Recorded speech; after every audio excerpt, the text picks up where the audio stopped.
કોટો લાવવો પડશે. ખાલી આ મરચું એકલું ઓછું છે અને શીખું વધારે છે અને વાઘુજી શીખું ખોય છે ચટણી બનાવી એટલે વાઘુજી ના આલજો. હવે હાલો ઈયોને એટલે મરથા જેવા જ છે. હા અને અમે એને બહુ બોલ્યો છું હું.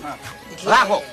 અને મફુજી મારે કેવો નિયમ છે ખબર છે કે 3 ટાઈમ માંથી એક ટાઈમ મરસું વાટીને ખાઉં છું એટલે મને શીખું ભાવે છે 2 ચમચી મને આલજો હો. અરે વાઘુજી આ મરચું છે ને હારા મોલ્યું છે બરોબર એટલે ખાલી ટેસ્ટ કરવા આવજો મારે લાંબુ છે ઘેર. એટલે 2 ચમચી છે ઓય બધા નાજો તો પછી મારે શું વચ્ચે નહીં હોય તો કોઈ મને આખું કિલો નું પેકેટ આપી દીધું એટલે ખાડા પડો છો વચ્ચે ઓળવાલ કે પણ વાત કરે દીધે તારે એકલાનું નહીં એટલે પહેલી વાત તો છે ને તમને એકલા જોર નહીં આવ્યું દબાવો ના લ્યા અલે દબાવન તો વાતામાં શું આલું હું આ તો 1 ચમચી આલજો ભાઈ.